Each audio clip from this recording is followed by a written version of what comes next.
that we liked about you in football. You brought that on over to here, and that's why it resonates. And the reason I had to come is because you made a safe place for the truth to be told.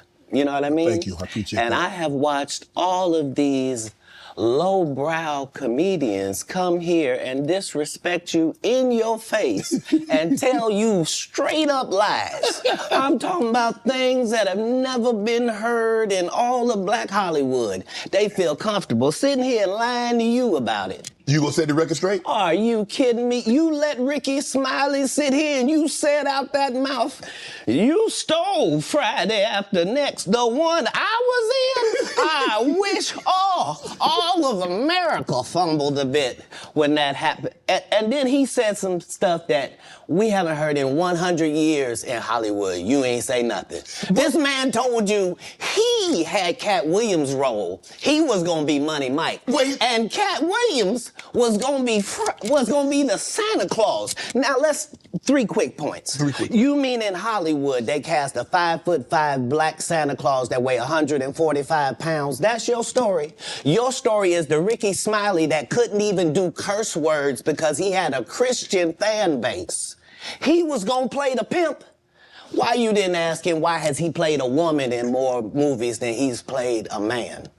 Well, I didn't know he shouldn't be able. You wouldn't let a athlete that been on steroids talk about one of the greats. Ricky Smiley can't act because Ricky Smiley can't act. He told you the story about when the movie came out. Where did he say he watched it?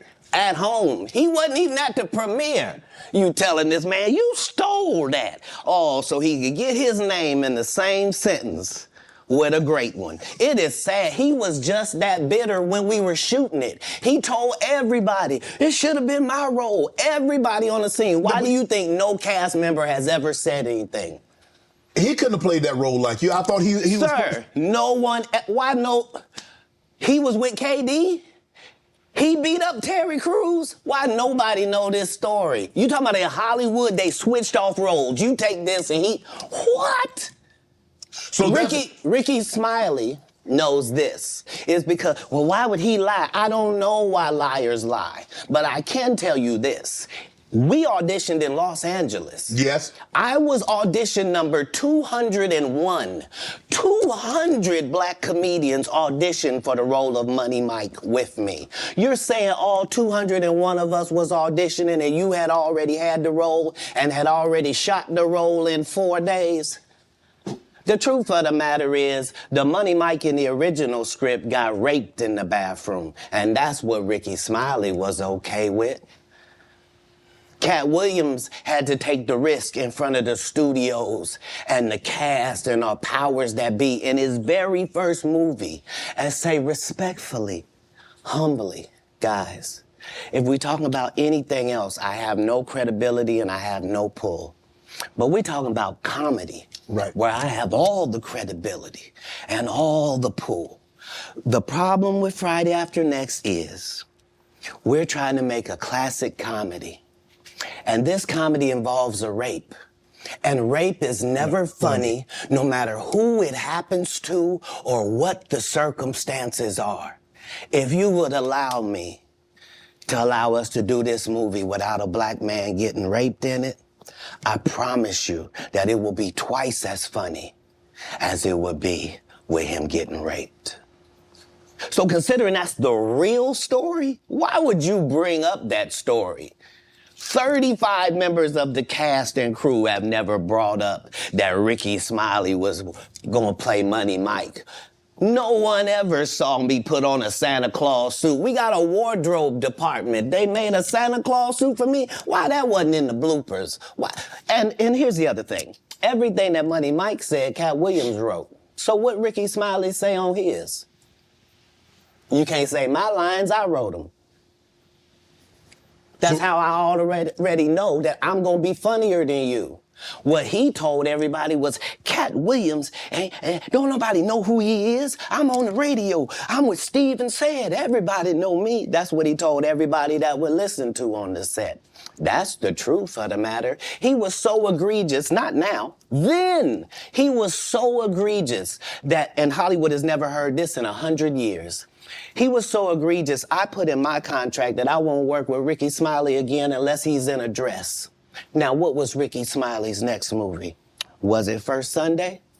Did he wear a dress in it? You bet he did. It's in my contract. Why would you put that in your contract, Katt? That's where he's a believable actor. Him and Tyler Perry can't play a man to save their life. They play good women, and I believe that the best actor should be in the best role. So that's why, because when we released that clip and he said that, you responded because he said he was supposed to play Money Mike and you were supposed to play Santa Claus. An outright lie. So that he knows is a lie. So why would he say it? Because he's a liar. Nobody knows why liars lie. And that's why I had to come on the program. Cedric did the same thing. Cedric told you when you asked him, did you steal Katt Williams' joke? Yeah. He said, it don't line up. How it don't line up that I did it on TV in 2018? You came to see me at the Comedy Store do it in 2019 and then did it on the Kings of Comedy. Like, what doesn't line up? This is a televised joke that Mark Curry helped me punch up and get to the level that it was.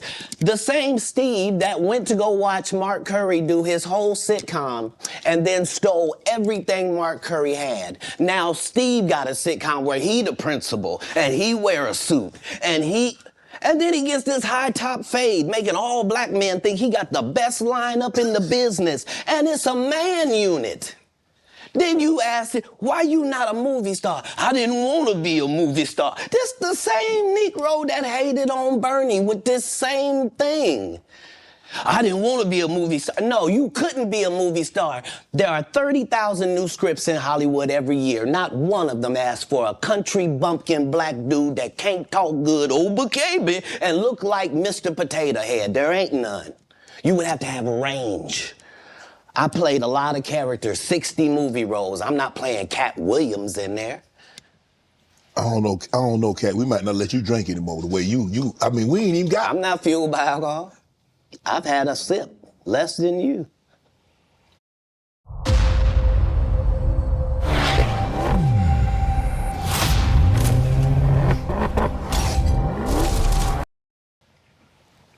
The truth don't need motivation. I'm just saying I can't let these dudes lie. Cedric's sitting here telling you why he ain't a movie star. He over here look like a walrus. You didn't say nothing. He can't even get his arms off his stomach sitting over here. Why I'm not a movie star. What? It's a situation. He never wrote anything. Remember, when Cedric the Entertainer starts, he's supposed to be singing, dancing, and telling jokes. That's why he's called the Entertainer. Right. We found out he can't sing, can't dance, and doesn't write jokes. He did 4 comedy specials. They're so bad, Shannon, they're not available on Netflix or Tubi. Can I say that again for the audience? They're so bad that they're not available on Netflix or Tubi.